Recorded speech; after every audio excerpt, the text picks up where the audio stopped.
Welcome, friends. Let's begin with a moment or two of worship, out of which I will begin.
Welcome, friends. We are in a time of growth and change, of turmoil and faithfulness, a time when what it is to be Quaker is both important and maybe challenged. I grew up Quaker. I went to Quaker meeting when I was 5 days old and have been deeply involved with Quakers ever since.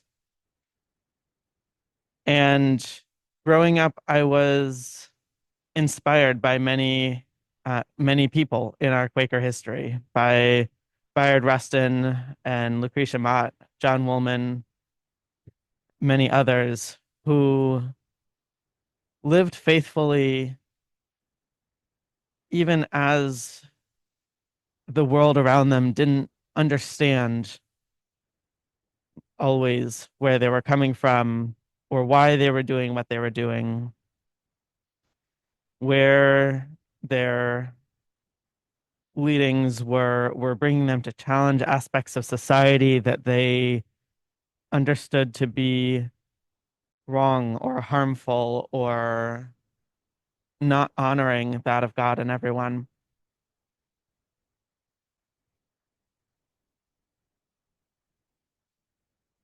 And as I continued to grow, be inspired by various Quakers, I began to find more aspects of myself, aspects that similarly society didn't always agree with, didn't always understand.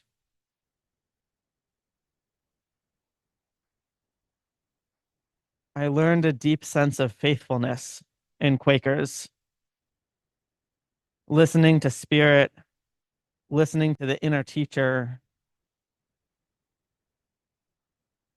learning to stand up for what is right, even when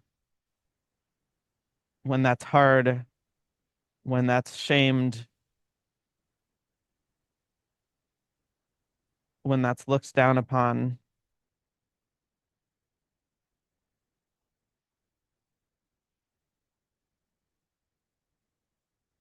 When I was 13, I went to a Quaker youth conference that was around sexuality, and they there's now it's around gender and sexuality, but even then there was a trans person there.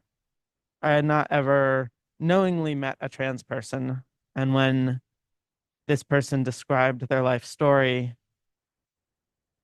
I immediately resonated with it. I immediately understood that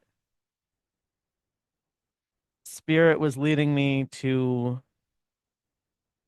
a path different than what people assumed based on the gender I was assigned at birth. Growing up Quaker and knowing that each person would be led on their own spiritual path, even if it didn't look like other people's, I didn't have to question that spirit loved me. I didn't have to wonder whether I was living or like the way that I was pulled to be in the world was what some people in other faith traditions might consider sinful. And even so, I questioned it. I wondered, is this really where spirit is leading? And I was afraid. I was so afraid that I shoved it down. I didn't want to believe it, and I hid it. I hid it so well, I hid it even from myself. And I forgot about it for a year and a half. In that time, I developed an eating disorder and I got pretty sick. And when my parents finally got me to therapy, and the person kept asking, "Why are you doing this? Like, what is the deeper root of be of hurting yourself in this way?" Um, and like, what are you going for? And at that point, my answer was, I want a male athletic body type. And I said it enough times that she was like, wait, do you just want a male body type? And I now understand myself to be gender queer and gender fluid. But at that point, that was the recognition of, oh, right, that trans thing, that thing that I have forgotten for a year and a half. And and I felt spirit moving deeply within me again. As I realized that this was not a path I could ignore or avoid. And as I began to live into it more deeply, accept for myself that I was trans, eventually tell my family, eventually tell my Quaker meeting and those at school, and live more into being trans, the eating disorder lifted much more quickly. Years later, in reading a book about spirituality, it talked about people who find a spirit, like who are led in a direction and ignore it, often developing a life-threatening, or like an illness, sometimes life-threatening. And yet when they follow that spiritual path, that it leads to it lifting. And suddenly it made sense how I for like I forgot about my transness for a year and a half. And how and yet spirit was still there, moving within me, helping me gain the courage to not only transition, but be very openly queer, to help a lot of the spaces that I'm in become more accepting, to grow more deeply, to live into the phrase that Quakers share of that of God in everyone. And years ago, I wrote a friend's journal article, and in it there was a phrase that the person, my co-author and I recognized that there are times that even within Quaker spaces, we don't always live into the phrase that of God in everyone. Sometimes it's, I will only see God this particular way, and that's the only way that that of God can show up in someone. Um, and yet, many Quakers are opening more deeply to a wider range of spiritual paths,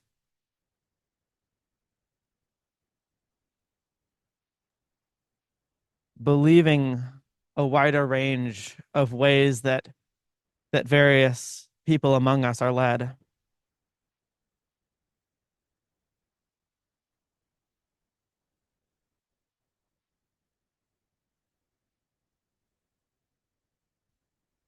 When I came out to my meeting, it was it was the Sunday immediately following my first experience at the Friends General Conference gathering. I went for the first time when I was in 10th grade, and there was a workshop. I don't remember the title, but it was around queerness.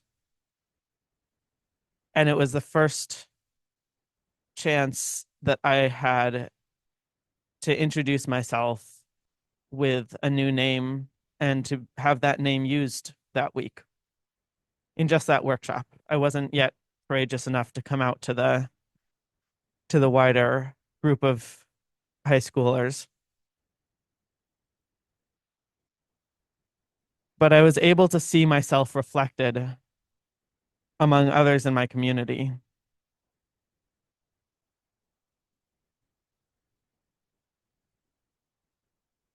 I knew that I was following spirit, how spirit made me. But in that workshop, I was able to see others believing that that's where spirit was leading me, and to support and nourish that, to ask deeper questions than "Are you sure?" but to really help me explore and expand in the nuance of deeper nuances of how I was being led.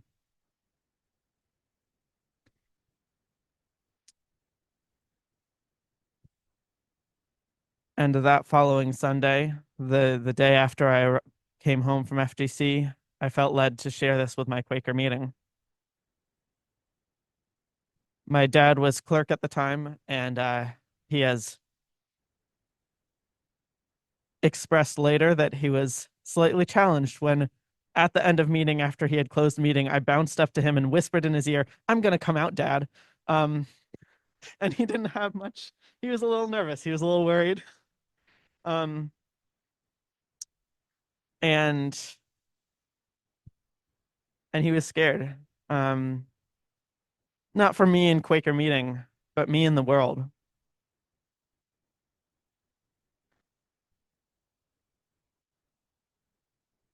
And this was 12 years ago. This past year, New York Yearly Meeting was considering a minute of support for trans folks. And many were in support, and some had concerns.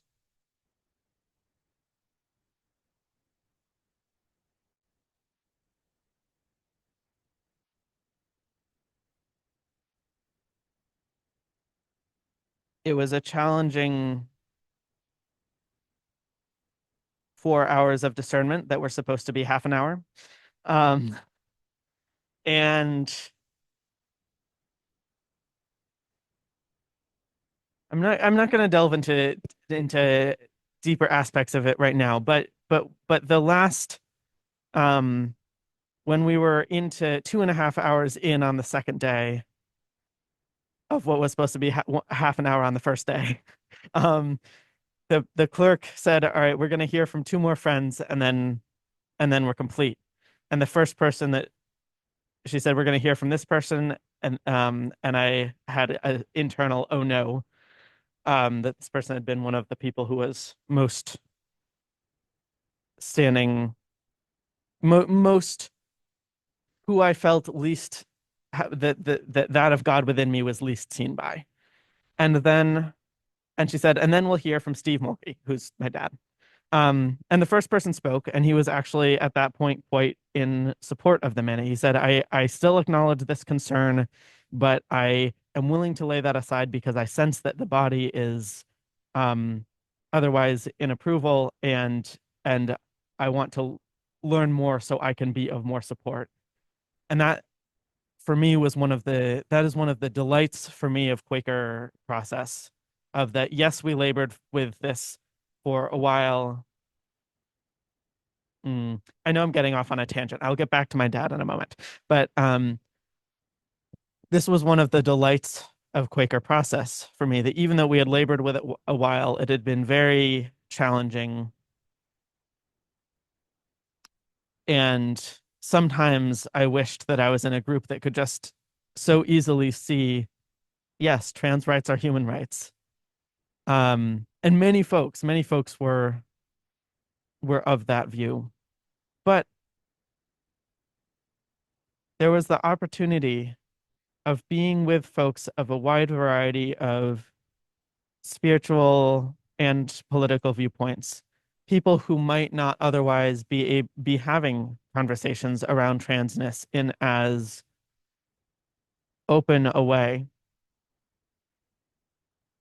And even though it was challenging, some of the people who were there,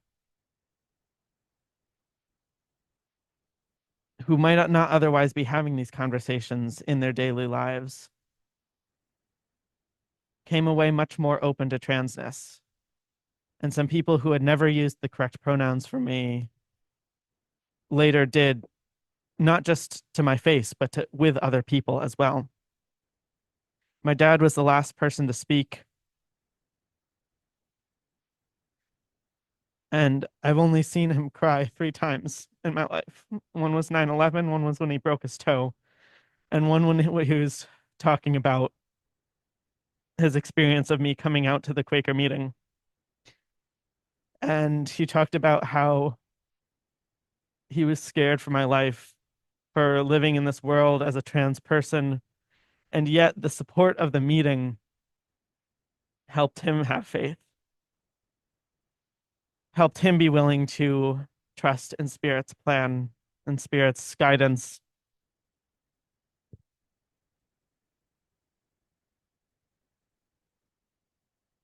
Spirit has been a guiding force for me as I've continued in life.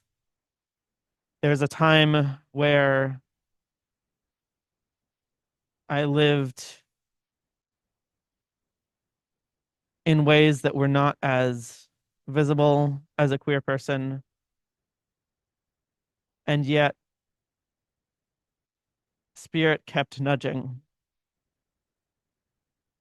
and leading me to create art, to create poetry, to create various forms of multidisciplinary work that that explores the intertwined nature of that I experienced as queerness and spirituality together in my own life, and sharing that more broadly with the world. This is not a assumption that queerness will be a part of everyone's spirituality, because everyone is on their own journey. But there are so many places in the world, so many religions that see queerness as sin and as distinctly opposite to spirituality. And spirit has been leading me to create spaces that are deeply entwined, not just for queer people, but recognizing that in liberating queerness, this will serve to help further liberate everyone. Everyone, no matter whatever gender or sexuality or other identities that that person has, everyone has been shoved into boxes that don't feel right at some point in their life, have been told, well, women don't do that. Or, I don't know, the phrase that's coming up to me is something about a man card. And, like everybody has been pushed in ways that don't fit, regardless if they were born assigned female at birth and still identify as a woman, or same with being male.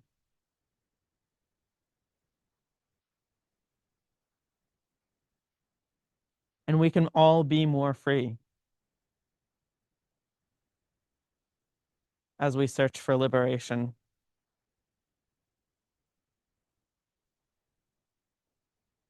FGC Friends General Conference continued to be a big impact in my life, a place where I found other folks like me.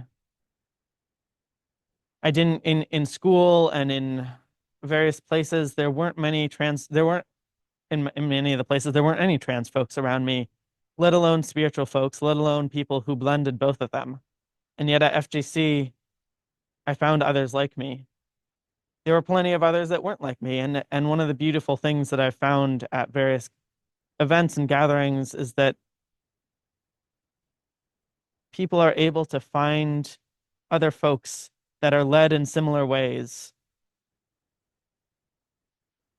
that might not be present in their meetings, but help grow faithfulness, help grow our understandings of ourselves and each other. And years later, a job opened up at FGC in the spiritual deepening program.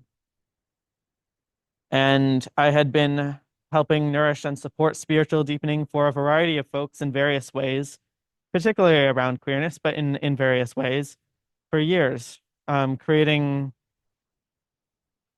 workshops and talks, rituals, ceremonies, various things, helping nourish people's spirituality and faithfulness.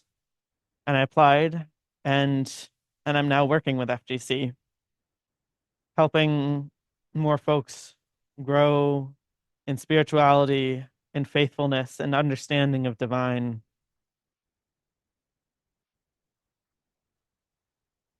One of the workshops that the spiritual deepening program puts on is titled Poetry as Spiritual Practice. It's one where we recognize that spirituality can show up in different ways for different people. Worship can show up in different ways for different people. And for some people, open worship is what resonates deeply for them. For some people, having a prompt to consider as they worship to help them dive more deeply into listening where spirit leads is what feels best. And one of the things that is beautiful about Quaker worship is that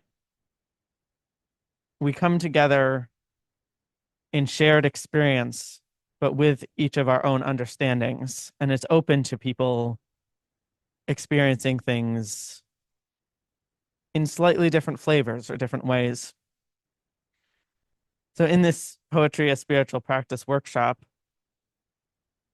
over the course of 2 hours, the leader shares a poem and then provides a prompt, and people are able to settle into worship for 10 to 15 minutes and with a prompt towards writing a poem, and then share that in a worship sharing like way with folks. I was talking earlier about finding collective liberation no matter what our gender or spirituality or sexuality. And this is a poem that arose for me in that workshop. It's titled Shriveled Being. I found a being in the woods, shriveled and left there to die. No water, no food, no sanctuary. Maggots had begun to multiply. I took this being upon my back, not knowing our origins or kind, but kindness is a human trait. I couldn't leave him behind. Resilience gleamed in the teary gaze as they turned their face to mine, far beyond defeat or fear, eyes with a steely shine. Releasing the harm internalized as tears fell like rain, cleansing, renewing, purifying, no longer surviving in vain. I nourished this being back to health. It began to flourish and thrive. A rich green aura came from within, bringing em vibrantly alive. Green rays shone from our very core, as into our power a grew, freed from the lies a once was told, of auras only pink or blue. But then when A returned to this world, with hopes it would now be benign, few others could see beyond two colors, and our shine began to decline. A came back to me for shelter once more, and together we agreed to try to create a culture both free and kind, where no color would live a lie. And so we began to build and to plan, inviting the others we found to bring their colors of every shade to this place of common ground. We created a culture so welcoming that soon others wanted to come. Even pinks and blues that once were cruel were no longer quite so troublesome. So instead of fighting our way to the top in a world that hated our souls, our new way of living brought others to join, leaving behind their rigid controls. And soon their systems fell apart, but nobody cared anymore. With these new ways where all were free, people's truths began to restore. And so, dear ones, this is how being and you and I are creating a culture both free and kind, where no color will live a lie.